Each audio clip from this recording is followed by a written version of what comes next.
ہم سب کے لیے یہ بڑی خوشی اور مسرت کا موقع ہے کہ آج آپ اتنی بڑی تعداد میں یہاں جمع ہیں، اور اس وقت صبح کے مقابلے میں بھی تعداد بہت بڑی ہے، اور ہم اپنے آپ کو خوش قسمت سمجھ رہے ہیں کہ آپ سے خطاب کا اور اس موضوع پر گفتگو کا موقع مل رہا ہے، لیکن اس سے زیادہ مجھے یہ ذمہ داری محسوس ہو رہی ہے کہ میں صحیح بات آپ تک پہنچا سکوں۔ آپ کی قیمت ہماری نظر میں دنیا کے تمام دوسرے لوگوں سے زیادہ ہے، صفِ طبقہ علماء کی۔ لو کان یہدی الی الانسان قیمتہ لکنت اہدی لک الدنیا وما فیہا۔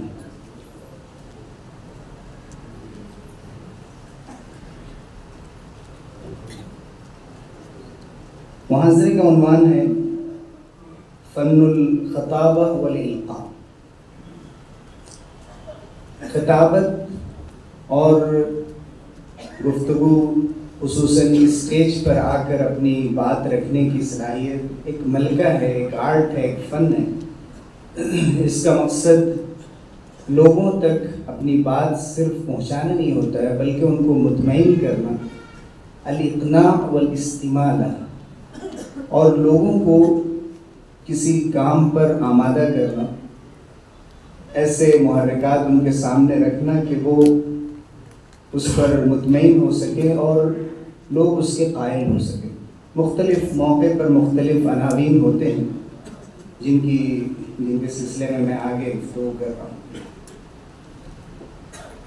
یہ ماہرین کا ماننا ہے کہ اگر ہمیں دوسروں سے بہتر طور پر گفتگو کرنا آ جائے تو کامیابی کے تقریباً 85% ہم طے کر لیتے ہیں، اور صحیح طور پہ گفتگو انسان کو کامیابی اور اس کے ساتھ ساتھ جس مقصد کے لیے وہ لوگوں کے سامنے آیا ہے، یا کسی سے گفتگو ہو رہی ہے، کوئی ڈیل ہو رہی ہے، تجارت ہو رہی ہے، یا دعوت کا کام کر رہا ہے، جس مقصد کے تحت بھی گفتگو ہو رہی ہے، اگر اس مقصد سے متعلق اس کے پاس صحیح بات کرنے کا انداز ہے تو اسے کامیابی ملتی ہے۔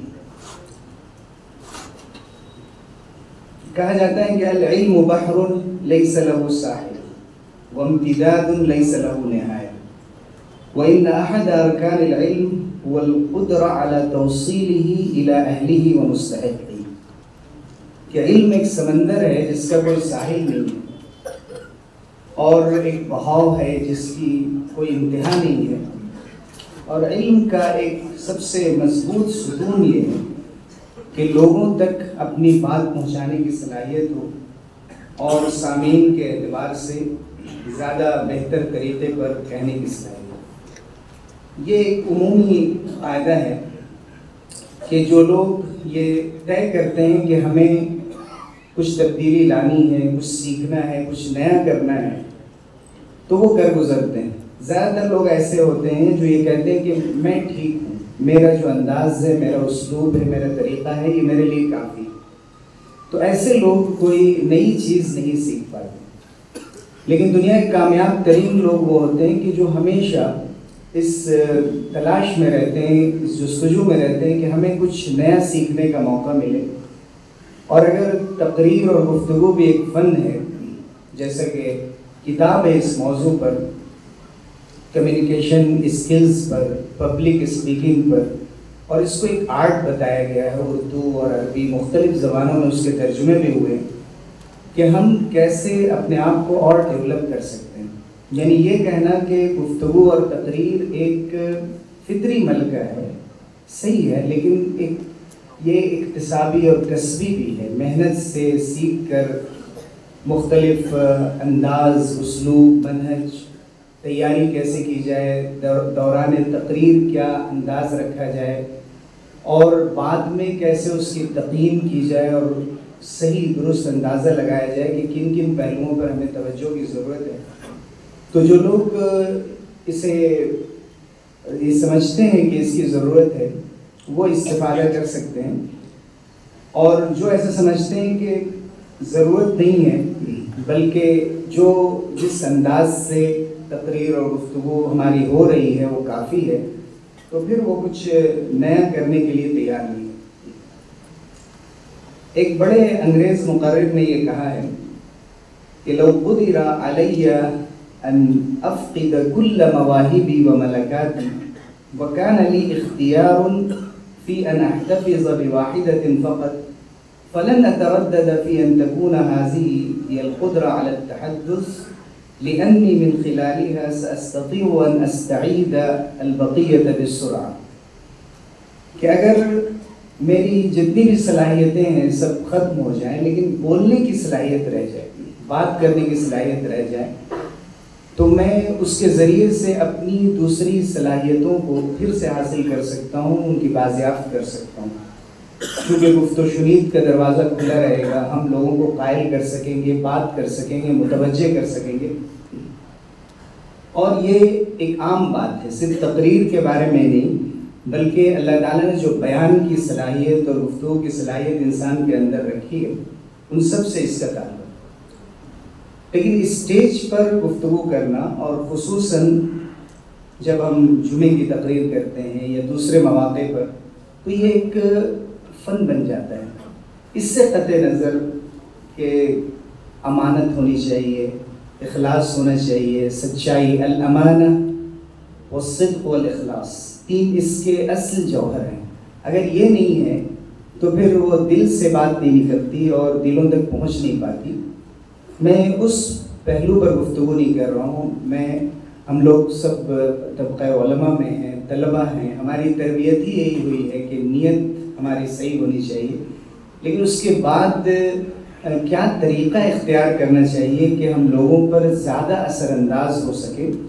تو سب سے پہلے ہم نے جیسا کہ ذکر کیا کہ اس فن کی تعریف کی گئی بازار، فن و مشافہۃ الجمہور للتأثیر علیہم واستمالتہم۔ اور یونان کے ابتدائی دور میں ارسطو نے سب سے پہلی کتاب الخطابہ پہ لکھی۔ بعد کے ادوار میں آپ دیکھیں گے تو زمانۂ جاہلیت میں بڑے بڑے خطبہ پیدا ہوئے اور ان کی تقریروں نے ماحول بدل دیا اور لوگوں کے مزاج پر، ان کے طرز فکر پر گہرا اثر ڈالا۔ خود حضور اکرم صلی اللہ علیہ وسلم کے دربار میں، دربار نبوت میں ایسے خطبہ تھے کہ جو دوسرے خطیبوں کے مقابلے میں زیادہ اثر انداز ہوتے تھے، جیسے حضرت ثابت ابن قیس ابن شماس رضی اللہ عنہ، جب انہوں نے تقریر فرمائی تھی وفد عبد القیس آئے وفد نجران کے موقع پر، تو زبرقان ابن بدر نے یہ کہا تھا کہ لخطیب رسول اللہ صلی اللہ علیہ وسلم اخطب من خطیبنا ولشاعرہ اشعر من شاعرنا۔ جب رسول اللہ صلی اللہ علیہ وسلم کے شعراء کی انہوں نے شاعری سنی تو اس کی بھی تعریف کی، اور حضرت ثابت کی جب گفتگو سنی، ان کی تقریر سنی، اور وہ جہوری الصوت تھے۔ اسی لیے سورہ حجرات میں جب لا ترفعوا اصواتکم کی آیت نازل ہوئی تو انہوں نے مجلس رسول میں آنا چھوڑ دیا تھا اس ڈر سے کہ کہیں میری آواز بلند نہ ہو جائے۔ تو حضور اکرم صلی اللہ علیہ وسلم نے فرمایا تھا کہ تمہاری آواز فطری طور پہ بلند ہے، اس لیے تمہارے لیے اس میں کوئی ڈرنے کی بات نہیں، تمہارا کوئی مواخذہ نہیں ہوگا۔ تو یہ گواہی دی گئی اور پوری تاریخ اس پر گواہ ہے کہ ہمارے یہاں کیسے بڑے بڑے خطبہ پیدا ہوئے۔ میں ان کی تفصیل میں نہیں جاؤں گا، لیکن اس کی پوری تاریخ ہے مسلمانوں کے درمیان، اور مسلمانوں نے اس فن کے ذریعے سے بڑے بڑے کام کیے۔ موجودہ دور میں بھی آپ دیکھیں ہمارے اس ملک میں مولانا ابوالکلام آزاد اور شاہ عطا اللہ بخاری، اور اس کے علاوہ آج کے دور میں بھی صبح قاضی مجاہد اسلام قاسمی صاحب، مولانا سید ابوالحسن ندوی رحمۃ اللہ علیہ کا بار بار ذکر آیا۔ شورش کاشمیری نے فن خطابت میں حضرت مولانا علی میاں کو اس دور کا سب سے بڑا مقرر بتایا، اور کچھ عناصر ذکر کیے جو خصوصیات تھی ان کی تقریر میں، جو روانی تھی، جو اندرون کا درد جھلکتا تھا ان کی گفتگو میں۔ یہ بنیادی عناصر ہیں جو کسی مؤثر تقریر کے سمجھے جاتے ہیں۔ اسی طرح سے یہ سمجھنا کسی فاضل کا کہ میں مقرر نہیں ہوں، بہت سے فضلاء کو دیکھا جاتا ہے کہ وہ یہ کہہ دیتے ہیں کہ مجھے عوامی تقریر سے مناسبت نہیں ہے، یا میں صرف مدرس ہوں، میں تقریر تو میں نہیں کرتا، تقریر تو فلاں کا فن ہے۔ لیکن تقریر ایک تبلیغ کی ایک بہت بڑی ضرورت ہے، اور مختلف مواقع پر لوگوں کو کسی بات پر آمادہ کرنے کے لیے اس کی بار بار ضرورت پڑتی ہے۔ تو اگر ہم ایک داعی ہیں تو ہمیں ایک مؤثر مقرر بننے کی بھی ضرورت ہے۔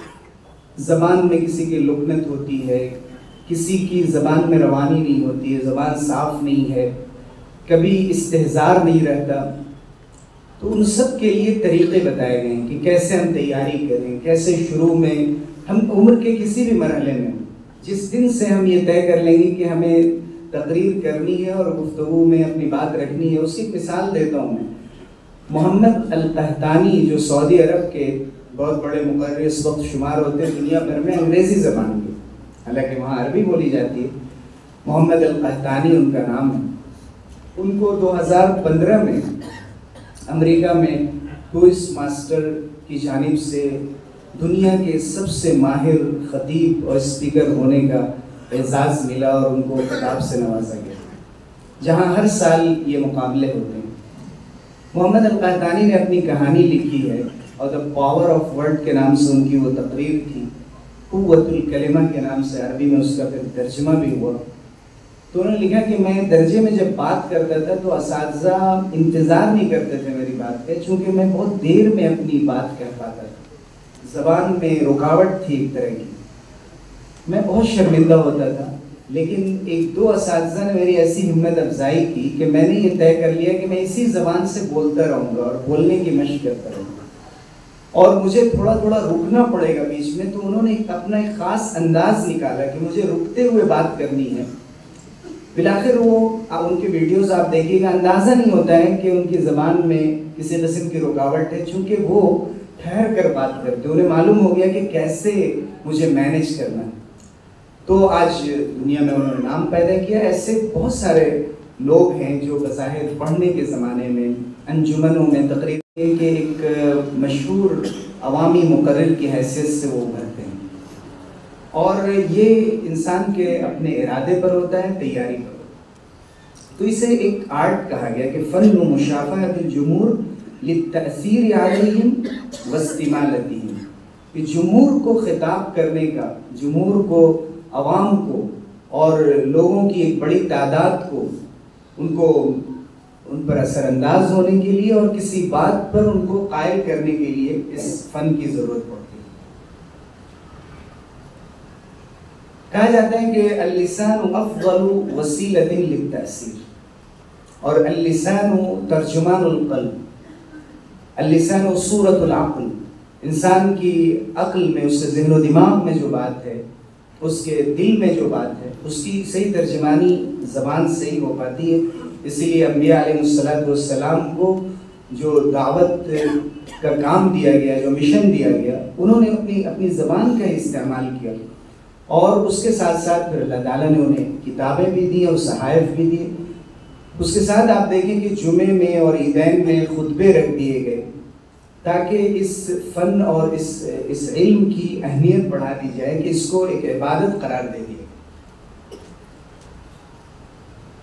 اسی لیے زہیر ابن ابی سلمہ جو جاہلی دور کے بڑے شاعر ہیں، وہ کہتے ہیں لسان الفتى نصف ونصف فؤادہ فلم يبق الا صورۃ اللحم والدم، کہ انسان کی اگر تقسیم کی جائے تو دو ہی تقسیم ہو سکتی ہے، کہ آدھا وہ زبان کی شکل میں نظر آتا ہے اور آدھا دل کی شکل میں۔ لسان الفتى نصف ونصف الفؤاد فلم يبق الا صورۃ اللحم والدم، اس کے جو خیالات ہیں وہ چھپے ہوئے ہیں، اور نصف اس کا اظہار ہوتا ہے، کچھ اندرون کی طاقت ہوتی ہے۔ اگر اندر کچھ نہ رہے، کل اناء یترشح بما فیہ، اگر اندر کچھ نہ رہے تو اظہار کس بات کا ہو؟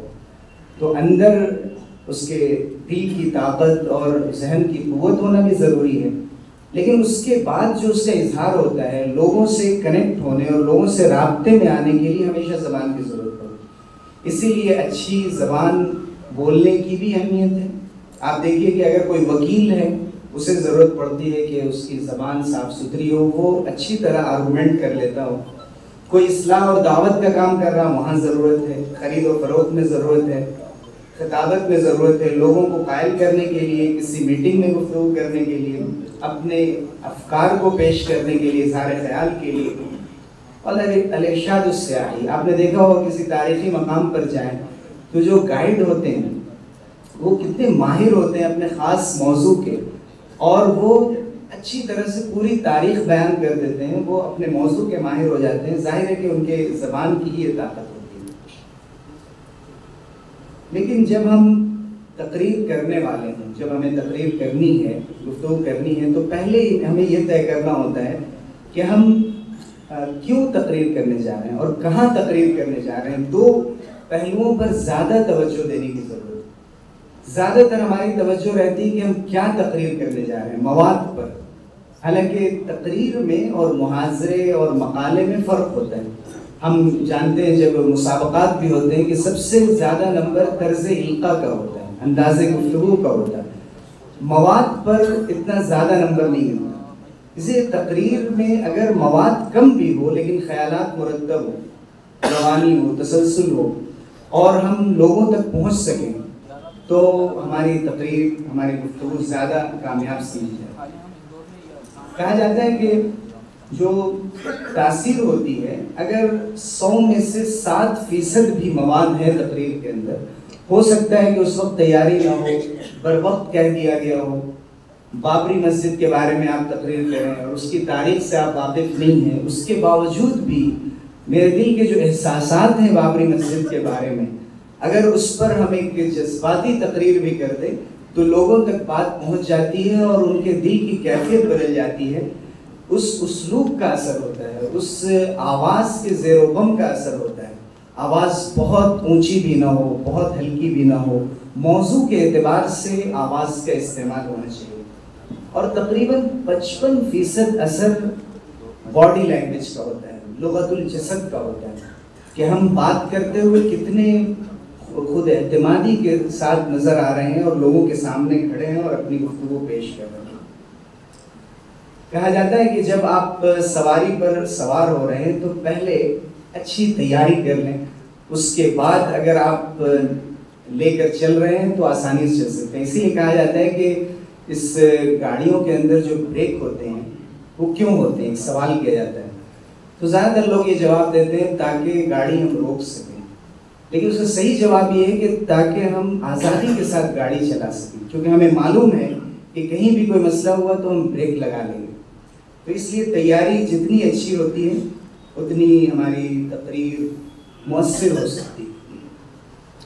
بعض لوگوں نے لکھا ہے کہ 5 P's یاد رکھنا چاہیے. 5 P تو پلاننگ ہو، اس کے بعد پریپریشن ہو، تیاری ہو، پھر پریکٹس ہو، پیٹرنس ہو کہ کون سا اسلوب ہمیں اختیار کرنا ہے موضوع کے اعتبار سے، اور اس کے اندر ایک تسلسل ہونا چاہیے، پریزنٹیشن ہو، پیشکش ہماری کیسی ہوگی، اور پھر پرفارمنس ہو.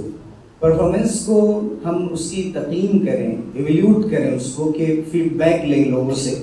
عام طور سے تقریر کرنے کے بعد ہمارا مزاج یہ ہو جاتا ہے کہ لوگ کہیں کہ ماشاءاللہ تقریر بہت اچھی ہے، لیکن انتظار کرنا چاہیے کہ لوگوں کی طرف سے، میرے ذہن میں کبھی کوئی بات ہوتی ہے، ہمارے ذہن میں بات ہوتی ہے کہ فلاں پہلو پہ میں صحیح طور پہ اپنی بات نہیں رکھ سکا، شاید کوئی کسی کی طرف سے اس پر تنقید ہو یا کوئی سوال ہو، تو منتظر رہنا چاہیے کھلے دل کے ساتھ.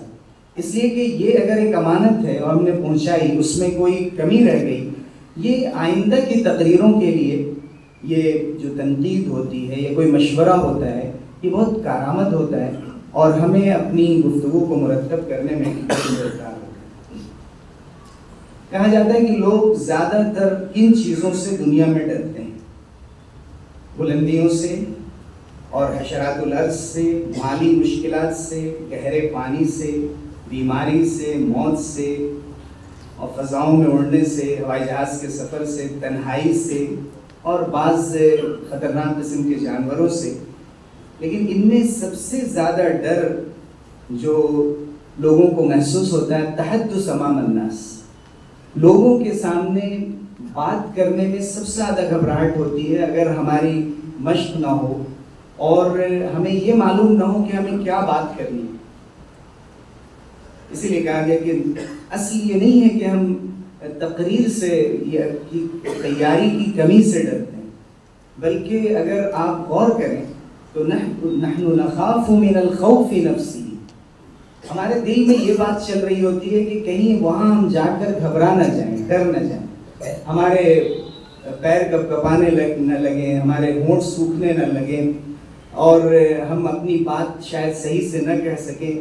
اس قسم کے جو خیالات ہوتے ہیں کبھی کبھی وہ حقیقت میں بدل جاتے ہیں۔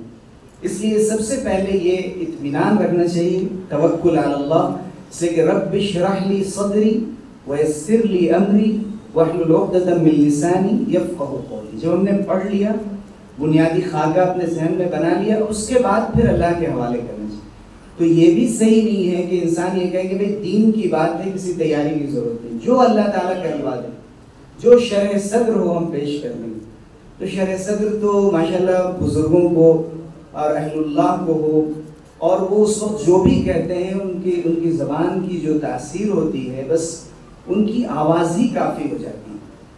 لیکن ہم جیسے لوگ، ہم لوگوں کو ضرورت پڑتی ہے کہ کچھ نہ کچھ ایسے طریقے اختیار کریں کہ جن کے ذریعے سے لوگوں پر اثر انداز ہو سکیں اور اپنی بات صحیح طور پر پہنچا سکیں۔ تو یہ بھی صحیح نہیں ہے کہ ہم کہیں کہ کسی تیاری کی ضرورت نہیں، اور یہ بھی صحیح نہیں ہے کہ جب ہم تیاری کر لیں تو یہ سمجھیں کہ آج تو ہم چھا جائیں گے، وہ ہم پہ چھا گئے، وہ مجھ پہ چھا گئے، میں زمانے پہ چھا گیا۔ بلکہ پھر 2 رکعت نماز پڑھنی چاہیے، اللہ تعالیٰ سے دعا کرنی چاہیے کہ اللہ تعالیٰ ہماری تقریر میں اثر رکھ دے، اور جس بات پر لوگوں کو ہم آمادہ کرنا چاہ رہے ہیں لوگ صحیح طور پر اسے قبول کر سکیں۔ کہاں کہاں پر عام طور سے انسان کو خوف محسوس ہوتا ہے؟ ایک تو تقریر کرنے سے پہلے ہوتا ہے، خصوصاً جمعے کے جو خطبہ ہوتے ہیں، کیونکہ ہر ہفتے سامعین ایک ہی طرح کے ہوتے ہیں، موضوع بار بار بدلنا پڑتا ہے، اس لیے ایک پریشانی ہوتی ہے کہ ہمیں کیا تیاری کرنی ہے، مشمولات، اس کے کانٹینٹس کیا ہوں گے، موضوع متعین کرنے میں، سوچنے ہی میں کافی وقت لگ جاتا ہے۔ اور ایک آسانی یہ ہوتی ہے کہ ہمارے سامعین فکس ہوتے ہیں، وہ ہمیں جانتے ہیں، اگر 1-2 تقریر ہم نے بہت اچھی کر دی ہے، پھر کچھ پھیکی بھی ہو جائے تو لوگ برداشت کر لیتے ہیں۔ لیکن اگر گفتگو میں ہمارے مواد نہ ہو، یا کوئی نقطہ نہ ہو، کوئی متوجہ کرنے والی بات نہ ہو، بالکل خالی ہو اور صرف جوش ہو، پڑھے لکھے لوگ ہوں، دانشور ہوں، کچھ نیا سننا چاہتے ہوں، تو تقریر کے دوران بھی بسا اوقات ایک طرح کا خوف ہمارے اندر ہوتا ہے۔ اس کا سب سے بڑا علاج یہی ہے کہ ہم تیاری کی طرف توجہ دیں، اور کبھی بھی اگر تیاری کم بھی رہ گئی ہے تو کچھ طریقے ہونے چاہیے۔ ایک تو لباس اچھا سے اچھا پہننا چاہیے جمعے کے موقع کے لیے یا کسی بھی موقع کے لیے۔ لباس کا ایک الگ اعتماد ہوتا ہے، ایک الگ اس کا کانفیڈنس ہوتا ہے، اور کسی بھی ایسے طریقے سے بچنا چاہیے جو سامعین پر غلط اثر ڈالے۔ مثلا ہم اپنی گھڑی سے بار بار کھیل رہے ہوں، اللعب بالساعة، یا کوئی قلم رکھا ہوا ہے، تسبیح رکھی ہوئی ہے، بار بار اس کو یوں لپیٹ رہے ہیں، یا شیروانی کے بٹن کو بار بار ہم گھما رہے ہیں۔ بسا اوقات تو لوگوں کے کا مواد ہی شیروانی کے بٹن میں ہوتا ہے، جتنی بار گھماتے ہیں تو نئی نئی بات یاد آتی ہے، تو ایسے بھی کچھ مقرر ہوتے ہیں۔ لیکن ظاہر ہے کہ یہ چیز، یا بار بار چشمے پر ہاتھ ڈالنا، یا اسی طرح سے بعض تکیہ کلام ہوتا ہے، جو ہے کہ، یعنی کہ، میں یہ کہنا چاہ رہا تھا، کیا کہتے ہیں کہ، تو یہ آپ کی گفتگو کے تسلسل کو متاثر کر دیتے ہیں اس جیسے الفاظ، اور آپ سامعین پر جس طرح سے اثر انداز ہو سکتے ہیں ان میں کمی ہوتی ہے۔ اسی طرح سے جہاں تک ہو سکے بیٹھ کر تقریر کرنے سے بچنا چاہیے۔ کوئی عذر ہو تو الگ بات ہے، خصوصاً نوجوان مقررین کو، اور میں بات صرف تقریر کی کر رہا ہوں، محاضرے کی یا وعظ کی نہیں کر رہا ہوں۔ جب انسان ایک مقام پر ہوتا ہے تو وہ لیٹ کر بھی کہے تو لوگ سنتے ہیں۔ اور مولانا عاقل حسامی صاحب رحمۃ اللہ علیہ فرماتے تھے کہ اگر کھڑے ہو کر کی جائے تو تقریر، اور بیٹھ کر کیا جائے تو وعظ، اور لیٹ کر کیا جائے تو وصیت۔ تو یہ الگ الگ مولانا نے بتایا کہ ایک جو طاقت آتی ہے تقریر میں، وہ کھڑے ہو کر تقریر کرنے سے آتی ہے۔ بڑی عمر کے لوگ ہوں تو اور بات ہے، دیکھا جاتا ہے کہ بالکل نئے فضلاء مسجدوں میں جب تقریر کے لیے آتے ہیں تو ان کے لیے کرسی رکھی جاتی ہے، کرسی پر بیٹھ کر وہ واعظ کے انداز سے اپنی بات کرتے ہیں اور آدھے گھنٹے تک بات کرنی ہے. تو کبھی کبھی لوگوں کے لیے ذرا آدھے گھنٹے تک ایک موضوع پر سننا ذرا مشکل ہو جاتا ہے، اور موضوع بھی کبھی ایک نہیں ہوتا ہے بلکہ موضوع میں کافی تداخل ہوتا ہے، ایک موضوع سے دوسرے موضوع پر، اس سے تیسرے موضوع پر، تو اس سے ترکیز نہیں رہ پاتی. اس لیے کہا جاتا ہے کہ 60% زیادہ اثر انداز ہو جاتی ہے گفتگو اگر ہم کھڑے ہو کر اپنی بات کہتے ہیں. اس میں طاقت، آواز میں بھی طاقت ملتی ہے، لیکن یہ عادت کی بات ہے. ہو سکتا ہے کہ بعض لوگوں کو بیٹھ کر ہی اطمینان ہوتا ہو یا ان کی عادت ہو، لیکن ماہرین کا ایسا ماننا ہے. اسی طرح سے ٹیک لگا کر بات کرنا، کسی دیوار وغیرہ میں ٹیک لگا کر بیٹھ کر تو تقریر نہیں ہوگی. پھر وہ میں نے جیسا کہ عرض کیا کہ وہ واعظ ہے، نصیحت ہے، اور بھی بعض چیزیں ہو سکتی ہیں جن سے تقریر کے دوران بچنے کی ضرورت ہوتی ہے. ایک بات ذہن میں رکھنی چاہیے کہ مثلاً بہت سی مرتبہ تقریر کرتے وقت انسان تھکا ہوا ہوتا ہے، یا اس کی نیند پوری نہیں ہوئی ہوتی ہے، اور کوئی اندر سے اس کو پریشانی ہوتی ہے. جیسے تراویح پڑھاتے ہوئے جو تراویح کا امام ہوتا ہے وہ ہر دن بہت ہی بشاشت کے ساتھ نہیں پڑھا پاتا، خاص طور سے جس کو پورے مکمل مہینے پڑھانا ہوتا ہے یا زیادہ پارے پڑھانے، لیکن لوگوں کو نہیں پتہ چلتا کہ وہ اندر کیا محسوس کر رہے ہیں. تو اس لیے یہ اطمینان رکھنا چاہیے کہ اندر جو بھی فیلنگ ہو، احساسات ہوں، لیکن پریزنٹیشن اچھا ہو. کوشش یہ ہو کہ ہم اپنی بات صحیح طور پہ پہنچا دیں. آپ اگر اپنا ویڈیو بنا کر دیکھیں، آپ نے جن لوگوں کو مشق کرائی جاتی ہے تقریروں کی اور پبلک اسپیکنگ کی، تقریباً 85% لوگ یہ کہتے ہیں میں صحیح نہیں کر سکا. پھر ان کو ویڈیو دکھاتے ہیں، ان کو لگتا ہے میں تو بہت اچھا کر رہا ہوں. تو اگر آپ ویڈیو دیکھیں تو دل کی کیفیت کا اظہار ہمیشہ نہیں ہوتا ہے.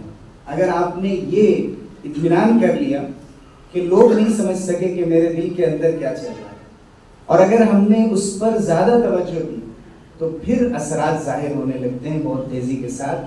خصوصاً جب بہت سی نگاہیں آپ کی طرف دیکھ رہی ہیں تو آپ نگاہوں کو مت دیکھیں. اگر گھبراہٹ ہو رہی ہے، پریشانی ہو رہی ہے تو آپ سروں کو دیکھیں. آپ سامنے دیکھ رہے ہیں، کسی کو کیا معلوم آپ کہاں دیکھ رہے ہیں. ایک آدمی اگر بہت سے لوگوں کو دیکھ رہا ہے تو نہیں معلوم ہے اس کو دیوار کی طرف، بس پتہ چل رہا ہے کہ وہ دیکھ رہا ہے. یہ بہتر ہے کہ نگاہیں نگاہوں سے ملیں، آئی کانٹیکٹ ضروری ہے. لیکن اگر کسی وجہ سے ہمیں اسٹیج پر گھبراہٹ ہو رہی ہے تو کوئی ضرورت نہیں ہے، بلکہ دیکھنے کا انداز یہ ہو کہ ہم سامعین کی آنکھوں میں آنکھیں ڈال کر بات کر رہے ہیں. پھر جب آپ کی گفتگو کا کچھ حصہ گزر جائے گا تو اعتماد خود بخود بحال ہونا شروع ہو جائے گا. موضوع ایسا چننا چاہیے جو مناسب موضوع. امت سے یا اور کسی کتاب سے ہم نے ایک موضوع لے لیا، اس میں کوئی بہت ہی علمی تشریح کی گئی تھی کسی چیز کی، بڑی عالمانہ، بالکل ہم نے یہ طے کیا کہ ہمیں یہی مضمون لوگوں میں بیان کرنا ہے، یا ترتیب وار فلاں خطبات کی کتاب سے یہ مضمون ہم کو بیان کرتے رہیں گے. کبھی کبھی لوگوں کے لیے وہ مضمون بوجھل ہو سکتا ہے، کبھی ہم اس کی تسہیل نہیں کر پاتے صحیح طور پر، خیالات کو صحیح طور پہ مرتب نہیں کر پاتے.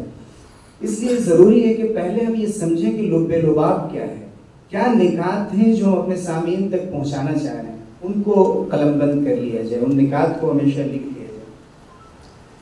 اسی طرح یہ بھی ذہن میں رکھنا چاہیے کہ اس کے اندر مقصدیت ہو. ہم نے طے کر رکھا ہو کہ ہم لوگوں تک کیا بات پہنچانا چاہ رہے ہیں اور اس کا کیا رزلٹ چاہ رہے ہیں.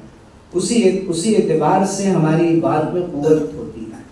مواد تیار کرتے وقت یہ ضروری ہے کہ ہم سوالیہ انداز رکھیں اپنے عنوان کا، کہ آج مسلمانوں کی حالت زار ایسی کیوں ہے، اور پھر مختلف انداز سے اس کے جواب اس کے اندر دینے کی کوشش کریں.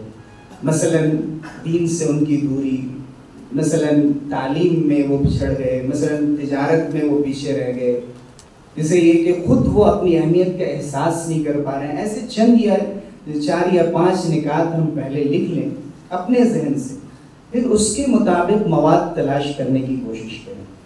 اور جب ہم عالم دین ہیں تو ہمیں معلوم ہے کہ نصوص کیا ہیں، قرآن سے، حدیث سے، اور ان سب کی ڈائریکٹری بھی تیار کی گئی ہے. جیسے مولانا بیاس رشادی صاحب نے قرآن مجید کی آیات کا پورا ایک انڈیکس تیار کیا موضوعاتی اعتبار سے. ایسی کوئی کتاب ہمارے پاس ہو، یا المعجم المفہرس یہ الفاظ القرآن الکریم کہ جس میں قرآنی آیات الفاظ کے اعتبار سے، اسی طرح معانی کے اعتبار سے بہت سی کتابیں. اگر یہ سب کرنا ہمارے لیے بہت مشکل ہو رہا ہے تو کم سے کم نظرۃ النعیم جیسی کتابیں ہمارے پاس ہوں، ریاض الصالحین ہو، تو ہم انہی میں سے کچھ حدیثوں کو متعین کر لیں.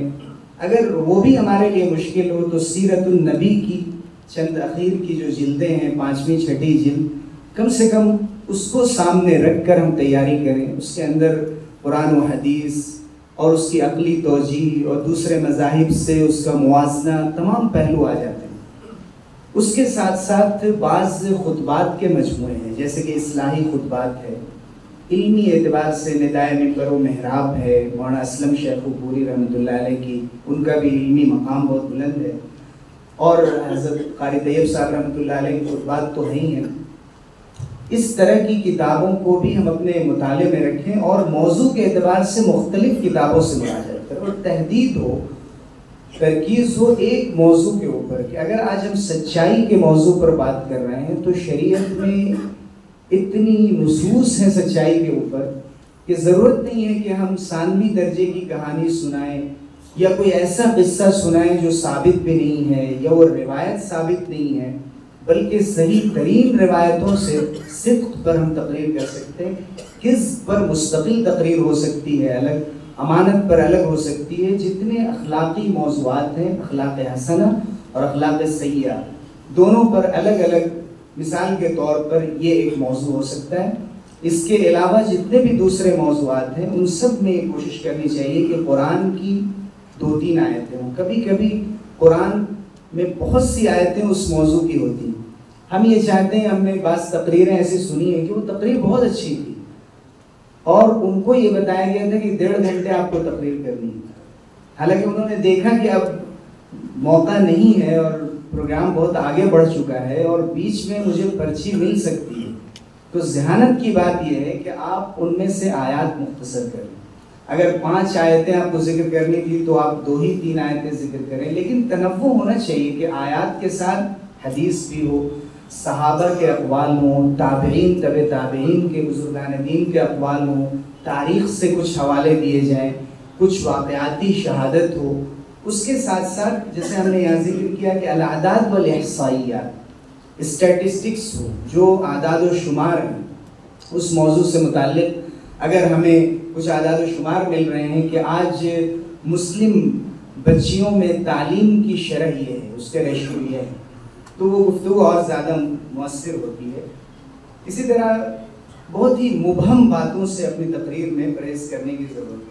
یہ عناوین سے متعلق کچھ باتیں ہم نے ذکر کی ہیں مزید، جس کی طرف میں اشارہ کر چکا. ظاہر ہے کہ تقریر میں یہ پہلو ضروری ہیں کہ ہم ہماری تقریر بترا اور شوہا اور جذمہ نہ ہو، یعنی خطبے سے خالی نہ ہو اور قرآن مجید سے اور احادیث رسول سے خالی نہ ہو. لیکن تیاری کرتے وقت صرف پڑھ لینا کافی ہے یا لکھنا بھی ضروری ہے؟ حضرت مولانا خالد سیف اللہ رحمانی صاحب ہمیشہ یہ فرمایا کرتے ہیں اپنے طلباء کو کہ جب ہم تیاری کر رہے ہیں تو تیاری کرتے وقت خاص طور سے موبائل پہ اگر پڑھ رہے ہیں تو چیزیں اور کم یاد رہتی ہیں. پڑھتے وقت ایسا لگتا ہے کہ ساری نصوص ہمیں یاد ہیں.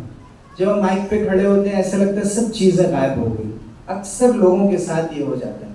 تو اس کا سب سے بہترین طریقہ یہ ہے کہ انسان نکات کو قلم بند کرنا شروع کر دے. جیسے کوئی چیز پڑھی، جیسے بالکل ریڈی میڈ تقریر آپ کہیں سے پڑھ رہے ہیں، عربی میں یا اردو میں، خطب القرضاوی بھی ہے، شیخ صالح المنجد کے خطبات بھی بہت اچھے ہوتے ہیں مواد کے اعتبار سے اور آسان ہوتے ہیں. اگر وہاں سے بھی آپ نصوص لے سکیں تو آپ کی تقریر میں کافی قوت پیدا ہو جائے گی قرآن و حدیث کی وجہ سے اور بعض دوسرے نکات کی وجہ سے. تو تیاری کرتے وقت نکات قلم بند کیے جائیں. کبھی بعض لوگوں کو خطیب الورقہ کہا جاتا ہے کہ اپنے ہاتھ میں پرچی لے کر تقریر کرتے ہیں نکات سامنے رکھ کر. تو یہ جمعے وغیرہ کی تقریر میں مناسب نہیں ہے. لوگوں کی جو عادت ہو چکی ہے کہ وہ بالکل زبانی سننا چاہتے ہیں. اب ہم لوگوں میں حافظ حدیث تو نہیں رہے, لیکن حافظ الخطبہ کم سے کم وہ چاہتے ہیں کہ ہوں اور پوری بات زبانی کہیں. تو موضوع کو اس طرح سے اپنے ذہن میں تازہ کر لینا چاہیے. تقریر کا جو ڈھانچہ ہو, پہلے مقدمہ ہو, آغاز تمہید ہو, لیکن یہ نہیں کہ ہر ہفتے شروع میں جمعے کے تمام فضائل, پھر سورہ کہف کے فضائل اور کافی دیر اسی میں وقت گزار لیا جائے, بلکہ جتنے بھی اہم نکات ہیں ان کو تقسیم کر دیا جائے. کچھ شروع میں, کچھ رکھا جائے درمیان کے لیے, کچھ اخیر کے لیے. کبھی کبھی ہمارا پورا مواد شروع میں ختم ہو جاتا ہے یا پورا کا پورا مواد اخیر میں چلا جاتا ہے, تو شروع میں ہی لوگ سونے لگتے ہیں. تو ان کو بھی مینیج کرنا ضروری ہے, اپنے سامعین کو دیکھ کر پرکھ کر, اور خصوصاً جو لوگ توجہ سے سن رہے ہیں ان پر زیادہ توجہ دے کر, ان کی طرف دیکھ کر گفتگو کی جائے تو اور بہتر ہوتا ہے. پھر تقریر کا متن ہو, پھر اس کی تلخیص ہو, پھر خاتمہ ہو. یعنی آپ اخیر میں یہ بھی بتا دیں کہ ہم نے اپنی تقریر میں بنیادی طور پہ آج یہ باتیں کی ہیں. اس سے بہتر اختتام نہیں ہو سکتا ہے کہ ہم چند نکات, جیسے مولانا الیاس صاحب دامت برکاتہ نے اپنے محاضرے کے اخیر میں یہ بتا دیا کہ یہ نکات ہیں جن پر آپ کو غور کرنے کی ضرورت ہے. کہتے ہیں کہ ماہرین, چونکہ وقت بہت کم ہے اس لیے میں سوچ رہا ہوں کہ تمام چیزیں اس میں سے نہ بتاؤں, بلکہ جہاں تک ممکن ہو اس کو تیز سے گزاروں. کہا جاتا ہے کہ زیادہ تر جو کچھ ہم یاد رکھتے ہیں, اننا نحفظ مما نتعلم, 10% پڑھ کر یاد رکھتے ہیں, 20% سن کر, 30% دیکھ کر, 50% سن کر اور دیکھ کر, اگر ایک ساتھ دونوں چیزیں ہوں, لیکن 70% بول کر. تو جو تقریر ہم نے نکات کی شکل میں لکھی ہے, اور ہم یہ نہیں کہہ رہے کہ بالکل نئے فارغین کے لیے, بلکہ ہم سب کو یہ کام ہمیشہ کرنا چاہیے, چاہے ہم جتنے پرانے مقرر ہو چکے ہوں. چونکہ ہر ہفتے آپ ایک نئے مقرر کے طور پر نئے جذبے, نئی امنگ کے ساتھ, نئی امانت سمجھتے ہوئے آج کچھ نیا بتانے کے لیے اگر جائیں گے تو پھر آپ اس طرح سے تیاری کریں گے کہ نکات قلم بند کرنے کے بعد پھر اس کو اپنی زبان پہ بھی جاری کر لیں گے. خصوصاً حدیث اگر ہمیں پڑھنی ہے تو حدیث کے پورے متن کو ہم بار بار پڑھ لیں تاکہ اس وقت بھول نہ جائیں. کوئی شعر پڑھنا ہے, شعر پڑھنے میں بھی کبھی غلطی ہو جاتی ہے. سامعین میں بہت سے باذوق لوگ ہوتے ہیں جو کہتے ہیں کہ علماء کبھی بھی صحیح شعر نہیں پڑھتے ہیں, ایسے الزامات آ جاتے ہیں ہمارے اوپر. تو ضروری ہے کہ ہم ہر طرح کے پہلوؤں پر نظر رکھیں, اور اگر اپنی زبان پہ اس کو پہلے جاری کر لیں تو اور بہتر ہو. اگر اپنی گفتگو کو ریکارڈ کر لیں, پھر اسے سنیں, پھر خود فیصلہ کریں کہ اس میں اور کیا تبدیلی کی ضرورت ہے. اور جس وقت ہم شروع میں مشق کر رہے ہوں تو پوری تقریر کریں, صرف مختصر حصہ تقریر کا نہ ہو بلکہ مکمل تقریر پیش کریں, اور کسی کے سامنے ہو تو اور بہتر. میں جیسا کہ عرض کیا کہ حسن منظر کا اہتمام ہونا چاہیے, مخاطبین کے احوال کی رعایت ہونی چاہیے, کلم الناس علی قدر عقولہم, اور اس میں تمام چیزوں کا خیال ہونا چاہیے کہ جو لوگ ہمارے سامعین میں ہیں ان کی عمر کیا ہے. ہو سکتا ہے بڑی عمر کے لوگ ہمارے تفسیر کے درس میں, تقریر میں بیٹھے ہوں, اور ہمارا انداز ایسا ہو کہ جیسے ہم بچوں سے یا نوجوانوں سے خطاب کر رہے ہیں. پھر ان کی نفسیات کا خیال, ان کے بیک گراؤنڈ کا خیال, ان کی قناعتوں کا خیال کہ ان کے خیالات کیا ہیں, اور پھر ان کی معاشی جو صورتحال ہے, ان تمام چیزوں, اور اس وقت شہر میں کیا چل رہا ہے. اگر شہر میں کوئی بہت بڑا حادثہ ہو گیا ہے اور کوئی بڑی بات ہو گئی اور ہم نے بالکل اس کو نظر انداز کر دیا, اس کو اپنی تقریر میں چھیڑا ہی نہیں, تو اسے بھی یہ سمجھا جاتا ہے کہ ہم جان بوجھ کر پہلو دہی کر رہے ہیں. اس لیے اس موضوع کو بھی اپنی گفتگو میں لانا ضروری ہے. اس میں یہ کہا جاتا ہے کہ ابتدا کے جو 30 سیکنڈ ہوتے ہیں وہ سب سے اہم ہوتے ہیں. اگر آپ نے وہ 30-40 سیکنڈ نکال دیے کوئی مؤثر بات کر کے تو پھر اعتماد خود بخود بحال ہو جاتا ہے. اور چہرے پہ ہمیشہ بشاشت ہونی چاہیے.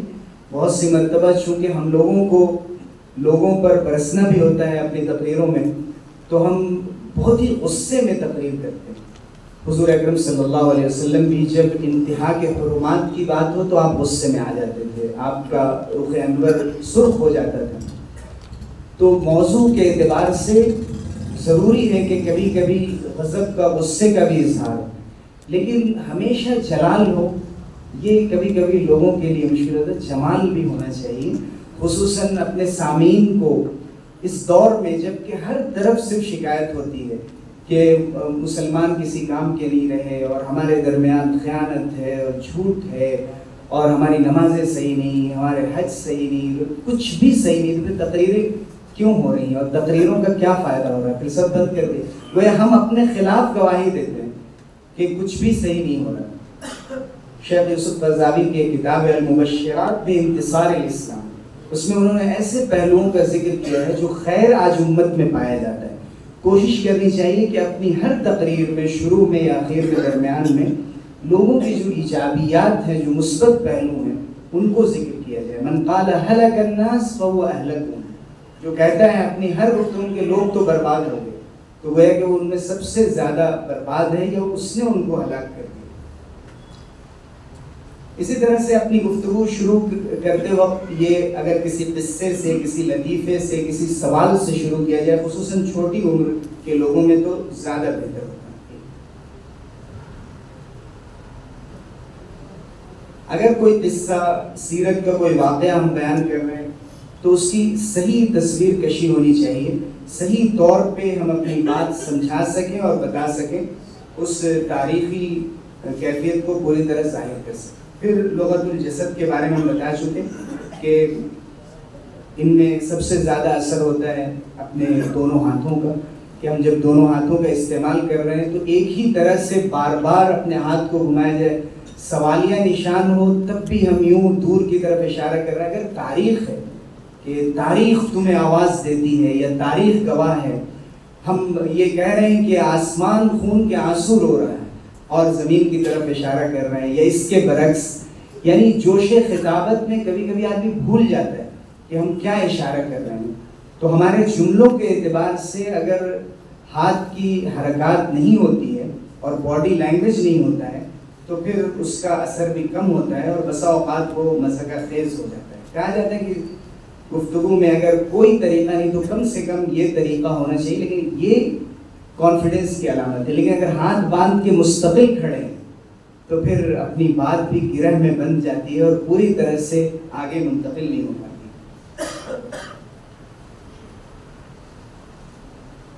اسی طرح چہرے کے نقوش کے اثرات پڑتے ہیں، اور جیسے میں نے بتایا کہ آئی کانٹیکٹ صحیح ہونا چاہیے، نبرات الصوت، آواز کے زیر و بم، اور اپنے سامعین کو سمجھنے کی کوشش۔